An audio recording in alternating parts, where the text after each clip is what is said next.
Oke guys, assalamualaikum, balik lagi dengan Jaki. Dan pada video kali ini gue mau membahas Ultra Jaya. Hari ini hari Senin ya, update-nya ITMG tanggal 11 September 2023. Kemudian pukul 18 lewat 10 menit 18 lewat 40 menit, habis maghrib lah. Nah, Ultra Jaya gini guys, meskipun gue beberapa kali bilang bahwa gue menyukai saham-saham small caps, valuasi murah, tapi bukan berarti gue anti dan tidak melirik saham-saham big caps yang bervaluasi mahal. Kita semua tahulah perusahaan-perusahaan consumer goods seperti Ultra Jaya, ICBP, Mayora, Cimori gitu ya, itu memiliki valuasi yang mahal dan big caps lah, bisa dikatakan big caps. Tapi lu perhatikan guys, coba lu perhatikan perusahaan-perusahaan big caps yang harganya sekarang sudah turun. Telkom tuh, kemudian Sido, kemudian Ultra Jaya termasuk. Dan gua baru mau bahas sebenarnya ternyata hari ini sahamnya udah naik duluan. Nah gini guys, Ultra Jaya ini ya kita tahu lah, Ultra Jaya perusahaan yang fundamentalnya bagus, liabilitasnya tidak besar, hutang banknya kecil, neracanya sehat. Kemudian dia ya secara DER dia kecil ya, dan dia rutin membagikan dividen. Ini lu bisa lihat pertumbuhan dari ekuitasnya, kemudian pertumbuhan asetnya, pertumbuhan laba bersihnya. Memang di tahun 2022 itu laba bersihnya turun dibanding tahun 2021 dan sebelumnya. Pertanyaannya adalah apakah tahun 2023 akan mengulangi hal yang sama di kuartal 3 dan kuartal 4 tahun 2022, kan begitu guys ya. Nah gini guys, Ultra Jaya ini ya kalau lu perhatikan pada kas operasionalnya dia selalu menyisihkan, ini ada hal yang abnormal, bukan abnormal sih ya, yang di luar kebiasaan dari Ultra Jaya. Kalau lu perhatikan arus kasnya dari tahun 2019, tahun 2020 itu kan ada pendapatan, kemudian pengeluaran kas untuk pemasok, untuk karyawan dan sebagainya. Ultra Jaya itu selalu mendapatkan angka 1 triliun 2019, 2020, 2021. Baru di tahun 2022 itu kemarin, untuk kas netonya dari COV, cash from operation-nya itu hanya sekitar 200 miliar. Nanti datanya gue sampaikan di sini ya guys. Nah ini hal yang berbeda.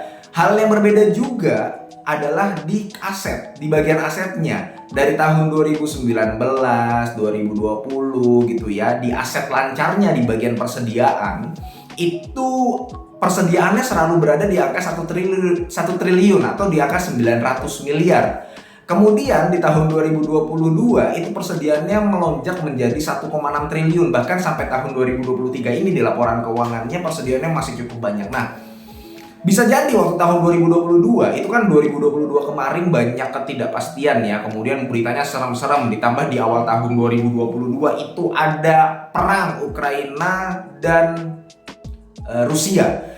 Makanya perusahaan-perusahaan seperti CBP, lu pernah nggak guys lihat berita bahwa si CBP mengamankan pasokan gandum untuk beberapa periode kedepannya supaya persediaannya banyak, kemudian dia tidak kesulitan ketika nanti ingin memproduksi lagi. Nah, bisa jadi hal yang sama dilakukan oleh Ultra Jaya. Nah, lu mungkin yang memang sudah terjun ke dunia fast moving consumer goods ya, atau mungkin lu yang bekerja di Ultra Jaya, lu bisa coba sharing di sini karena informasinya pasti akan sangat bermanfaat buat yang nonton, buat teman-teman yang lain. Tapi yang gue perhatikan seperti itu, ada ketidaknormalan, ada situasi yang abnormal di tahun 2022 daripada di beberapa tahun sebelumnya. Tapi gini guys, suatu kebijakan perusahaan, ketika si perusahaan mengambil kebijakan, ini kan bisa dikatakan dia pembelian bahan bakunya, pengeluaran untuk pemasok itu di tahun 2022 bisa sampai 6 triliun guys. Pendapatannya dia 8 triliunan kalau gue nggak salah datanya. Kemudian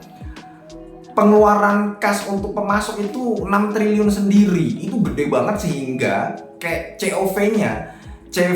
CFO-nya itu menjadi 200 miliar. Jadi di tahun 2022 itu berbeda dari tahun sebelumnya. Nah, kebijakan ini kan dirasa bagi orang-orang itu kurang populer ya. Tapi belum tentu kebijakan yang kurang populer itu nanti akan berakibat buruk kepada perusahaan. Gua kasih contoh guys, gua punya saham WH. Sebelumnya di tahun 2023 ini gue punya di average 122, gue kasih tahu aja lu ya. Nah, waktu itu Banyak yang menanyakan bahwa bang, kenapa lu masuk WH? Udah gitu dia nggak bagi dividen.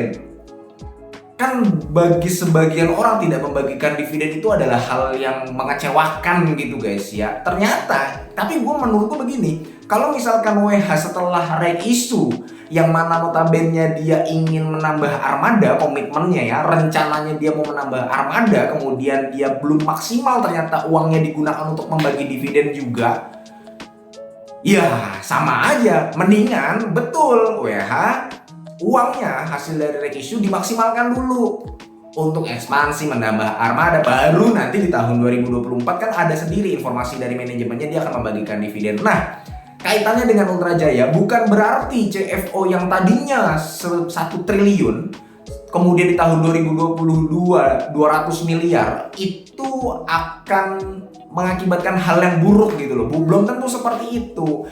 Makanya di tahun 2023 kalau kita melihat di kuartal 2 ya sudah mulai berangsur pulih di mana CFO-nya sudah 600 miliar. Harapannya bisa menjadi 1 triliun kembali. Harapannya juga di kuartal 3 dan kuartal 4 2023 kinerjanya tidak sama seperti kuartal 3 dan kuartal 4 tahun 2022. Yang kinerja per kuartal 4-nya di tahun 2022 cuma dapat 11 perak per lembar gitu ya.